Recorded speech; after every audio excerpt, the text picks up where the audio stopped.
ஆண்டவரே ஸ்தோத்திரம், ஆண்டவரே ஸ்தோத்திரம், ஆண்டவரே பரிசுத்த ஆவியானவரே ஸ்தோத்திரம். இது நல்ல நாள் காலை வேலைக்காய் நல்ல வீட்டு வேலைக்காய் ஸ்தோத்திரமாப்பா. இம்மட்டுமாய் நடத்தினரே ஸ்தோத்திரமாப்பா, ஸ்தோத்திரமாப்பா, ஸ்தோத்திரம். இதுவரை நடத்தி குறவென்று காத்து மகிவை தந்தீரே நன்றி ஐயா. இதுவரை நடத்தி குறவென்று காத்து மகிவை தந்தீரே நன்றி ஐயா. தண்ணீரை காட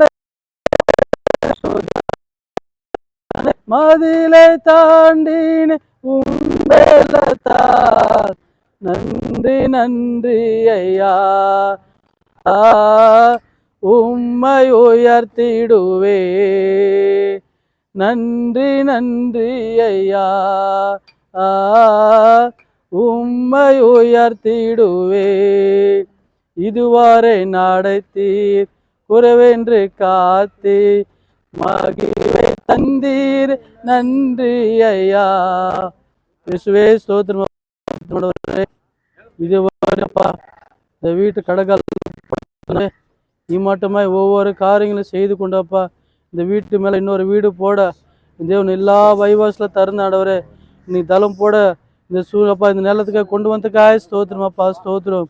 இயேசுவி நாமத்தினால ஆண்டவரே உமக்கு அருமாப்பா, ஸ்தோத்திரமாப்பா, ஸ்தோத்திரம். பிரசன்ன ஆண்டவரே இங்கே செய்கிற இங்கே வேலை செய்கிற ஒவ்வொருத்தரோட காரம் இருப்பதாக ஆண்டவரே ஸ்தோத்திரமாப்பா.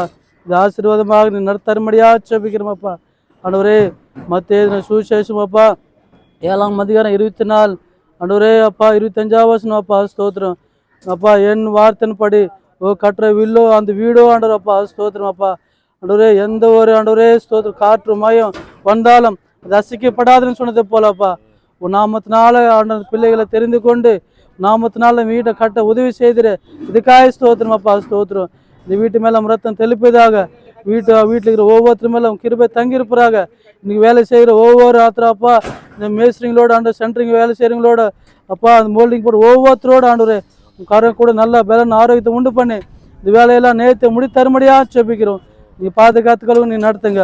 ஆசீர்வாதமாக நீ மாற்றுவதாக இயேசு ரத்தம் செய்யும் பிதா குமாரன் பரிசுத்த ஆவியான தரப்பட உதவி செய்யும்படியாக செபிக்கிறோம். நீ அற்புதம் செய்வதாக இயேசுவின் நாமத்தில் பிதாவே, ஆமென்.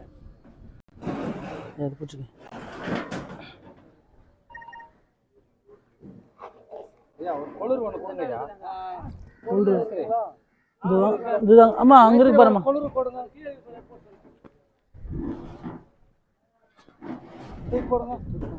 தூக்கி போட முடியுமா பாரு.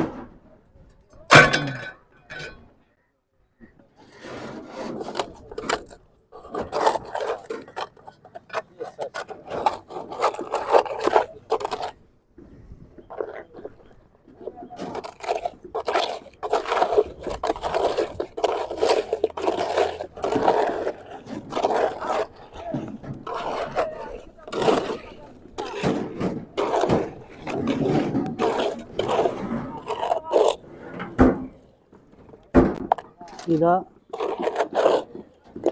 குமாரன் பரிசுத்த ஆவியான ஆசீர்வதிப்பாரு.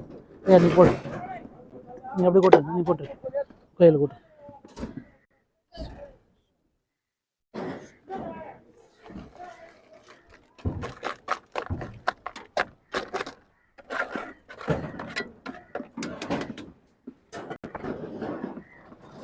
ஜோமா கடிச்சு. இயேசுவே ஸ்தோத்திரம் ஆண்டவரே. இந்த நாட்களில் தலைமுறை உதிசயத்துக்காக ஸ்தோத்திரம். கிருபை கூட இருங்க, ஆசீர்வாதமாய் மூடி மறைத்து கொள்ளுங்க ஆண்டவரே. இயேசுவின் நாமத்தினால் பிதாவே, ஆமென். நாத்துமாவே கர்த்தரை ஸ்தோத்திர, இந்த முயலுமே பரிசுத்தாம ஸ்தோத்திர. நாத்துமாவே கர்த்தரை ஸ்தோத்திர, கர்த்தர் செய்த சகல உபகாரம் மறவாது. ஆமென். என்னுடைய தாத்தா 1967 இந்த வீடை கட்டினார். மண்ணால் கட்டப்பட்ட இந்த வீடு 55 வருடங்களுக்கு பிறகு இடிக்கப்பட்டது. என்னுடைய தகப்பனார் தலைமை ஆசிரியராக இருந்து ஓய்வு பெற்று 2016 ஜூலை மாதத்திலே இயற்கை எய்தினார். என் தந்தையின் மரணத்திற்கு பிறகு நான் தனிமையானேன், தனிமைப்படுத்தப்பட்டேன். என் தந்தை ஒரு நீதிமான். எப்படி எனில் யாரிடத்திலும் லஞ்சமாகவோ இனமாகவோ பிறருடைய பொருளை ஒரு நாளும் விரும்பியதுமில்லை, ஆசைப்பட்டதுமில்லை. பிறருடைய வளர்ச்சியில் ஒரு நாளும் பொறாமைப்பட்டதும் இல்லை. என் தந்தையின் குணங்களை உற்று நோக்கி கவனித்ததால், அது சரியென்று பட்டதால், நானும் யார் மீதும் பொறாமையும் வயிற்றெரிச்சல் படுகின்ற உணர்வை இதுவரை நான் உணர்ந்தது இல்லை. கிராமத்தில் நான் வாழ்ந்த வீடையும் என் பெற்றோர்கள் கட்டின வீட்டையும் இடித்தும் ஆயிற்று. நான் பிறந்து துள்ளித் திரிந்த அந்த வீடு இல்லாமல், அதற்கான அடையாளமும் இல்லாமல் மறைந்து சமவெளியைப் போலும் ஆயிற்று. எனக்கு என் முகம் பார்க்கும் கண்ணாடியாக என்னுடைய தகப்பனாரை நான் பார்த்தேன். ஆனால் தகப்பன் மறைந்து விட்டார். தண்ணீர் இல்லாமல் தவிக்கிற பயிரைப் போல் ஆனேன். என் மகிழ்ச்சியை நான் பகிர்ந்து கொள்வேன், ஆனால் கவலைகளை அல்ல. என் கவலைகளை பகிர்ந்து கொள்ள மனம் தேடினேன், ஆனால் அதற்கான மனங்கள் என்னால் கண்டறிய முடியவில்லை. காரணம், எல்லோரும் அவர்களை புரிந்து கொள்ளும் இருதயங்களை தேடினார்கள்.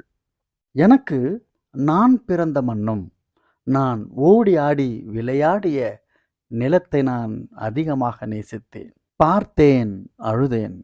நான் பிறந்த மண் சதுப்பு நிலமாக இருக்கிறதே என்று. நான் யாரிடம் போவேன்? மனுஷர்கள்தானே. மனுஷர்கள் மேல் நம்பிக்கை வைப்பது தவறுதானே. அதனால் நான் என் தேவன் மீது நம்பிக்கை வைத்தேன். நான் நீதிமான் அல்ல, ஆனால் தேவன் மீது பற்று வைத்தேன். என் இரத்த சம்பந்தப்பட்ட உறவுகளை அழைத்தேன். கர்த்தரிடத்தில் முறையிட்டேன், அப்பா, இந்த இடத்தில் எனக்கு வீடு வேண்டும் என்று. என் ஐயன் எனக்கு தயவு பாராட்டினார். என் இருதயம் சொன்னது, எனக்கு நான் உதவ மாட்டேன் என்று. ஆனால் என்னமோ என் இருதயம் தேவன் மீது பற்று வைத்தது. தேவன் என் மீது இரக்கம் வைத்தார். நான் நீதிமான் என்பதற்காக அல்ல, அவர் மீது விசுவாசம் வைத்தேன் என்பதற்காக. அவர் மீது நம்பிக்கை வைத்தால் பாழாய்ப்போகும் நிலமும் பயிர் நிலம் ஆகும் அல்லவா? ஆம், அதற்கும் மேலாக உறைவிடமாக இந்த இடத்தை மாற்றினார் என்றால் தேவனுடைய கிருபையே. நம்மை பார்த்து எள்ளி நகையாடுவோர் எத்தனையோ பேர் இருக்கலாம். அதற்கான பதில் சத்தமான வார்த்தைகள் அல்ல, மௌனமான வார்த்தையே போதும். சாதித்து காட்டும் எந்த குணநலன்களும் என்னிடத்தில் இல்லை. ஆனால் என் ஐயனோ என்னோடிருந்து எனக்காக எல்லாவற்றையும் செய்கிறார். மனுஷர்களிடத்தில் வேண்டுதல்களை வைத்து முறையிட்டு அவர்களை நான் கவனிப்பேன், எனக்காக இறங்குவார்களா என்று. எனக்காக மனம் இறங்கினவர்கள் இல்லை என்பதே உண்மையான பதில். அந்த நேரத்தில் நான் கர்த்தரிடத்தில் வேண்டுவது ஒன்றே ஒன்றுதான். அது என்னவென்றால், என் கைகளை முடக்காமல் நீளமாக்கும், கொடுக்கக்கூடிய கைகளை உதாரமாக்கும் என்பதுதான். இந்த மண் இதற்கு முன் எத்தனை பேரை பார்த்ததோ எனக்கு தெரியாது. ஆனால் இன்று நான் இந்த இடத்தில் வீட்டை கட்டும்படி ஆசைப்படுகிறேன். இதற்கு பின் யார் யார் இந்த நிலத்தை பார்ப்பார்கள் என்பதும் எனக்கு தெரியாது. நான் மண் என்று நினைவு கூறுவதால் இது என்னால் ஆனது அல்ல. ஆகவே சங்கீதம் 127 என்ன சொல்லுகிறது என்றால், கர்த்தர் வீட்டை கட்டாராகில் அதை கட்டுகிறவர்களின் பிரயாசம் விருதா. கர்த்தர் நகரத்தை காவாராகில் காவலாளர் விழித்திருக்கிறது விருதா. நீங்கள் அதிகாலையில் எழுந்து நேரப்பட வேலையில் தரித்து வருத்தத்தின் அப்பத்தை சாப்பிடுகிறதும் விருதா. அவரே தமக்கு பிரியமானவனுக்கு நித்திரை அளிக்கிறார்.